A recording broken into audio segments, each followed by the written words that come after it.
Assalamualaikum warahmatullahi wabarakatuh. Selamat sejahtera. Hari ini kita bersama lagi dengan Sejarah at ICT.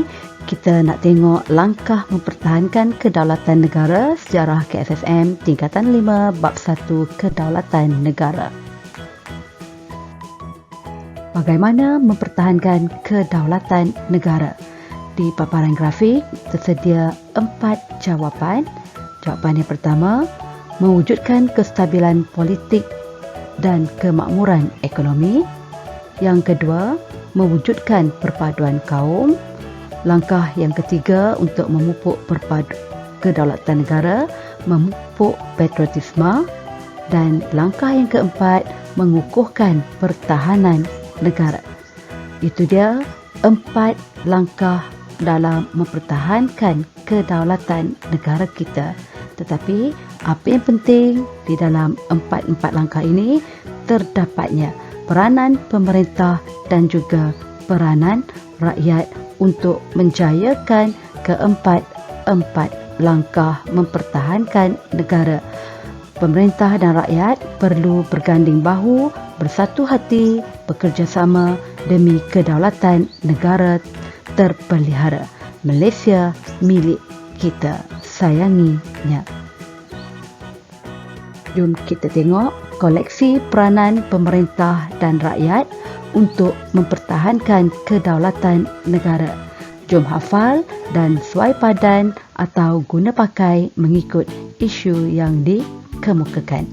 Antara peranan pemerintah yang boleh anak-anak murid ingat dan praktikkan di dalam penulisan jawapan, mewujudkan pentadbiran yang cekap, elak rasuah dalam pentadbiran, agihan kekayaan negara dengan adil kepada semua kaum, laksanakan undang-undang mengikut perlembagaan, gubal dasar atau undang-undang, kaji keberkesanan dasar, rangka program ataupun kempen, memperuntukkan perbelanjaan, anjurkan sambutan Hari Kebangsaan, Hari Pahlawan, wajibkan mata pelajaran sejarah untuk generasi yang akan datang, terbitkan filem atau rencana kenegaraan melalui media massa dan juga media elektronik, beri pengiktirafan kepada rakyat yang berjasa melalui nama-nama di bangunan, jalan-jalan dan sebagainya,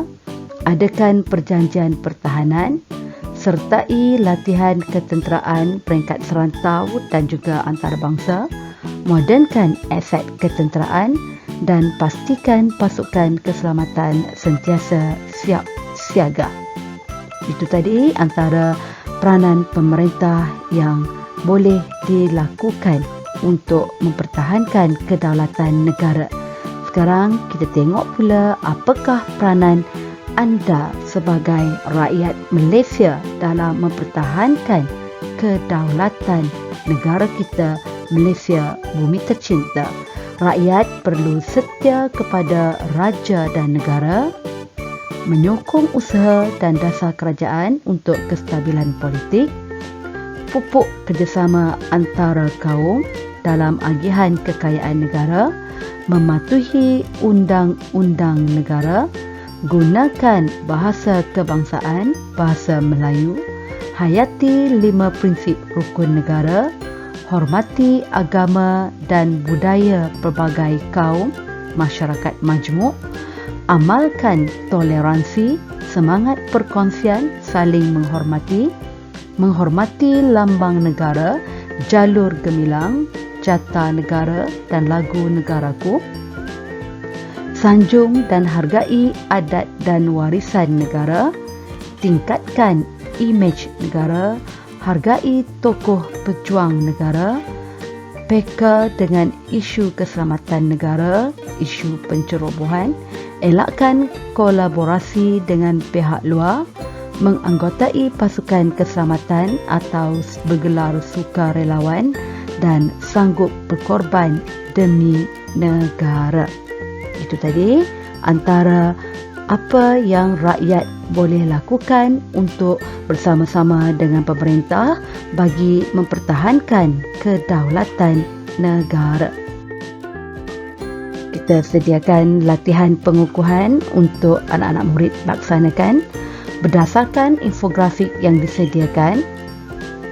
Nota sebelum ini tadi, ceritakan peranan anda untuk mempertahankan kedaulatan negara kita. 8 markah. Huraian berkaitan dengan soalan yang diberi. Ingat, ada 4 langkah untuk mempertahankan kedaulatan negara dan perlu ingat anda adalah rakyat. Jadi, bincangkan jawapan dari sudut pandangan anda sebagai rakyat Malaysia. Selamat mencuba, semoga berjaya dan sedikit panduan untuk menulis esei sejarah. Jom amalkan. Menulis ayat mula, gunakan penanda wacana, kata hubung dan juga kata-kata bermakna yang lain. Perlu adanya fakta. Sediakan sekali huraian. Jika tiada contoh, boleh berikan huraian lanjutan. Dan jika soalan itu adalah soalan kebat atau soalan apapun, bolehlah anda bersedia dengan kesimpulan ataupun inferen. Selamat mencuba, semoga anda berjaya. Sekian, Assalamualaikum warahmatullahi wabarakatuh.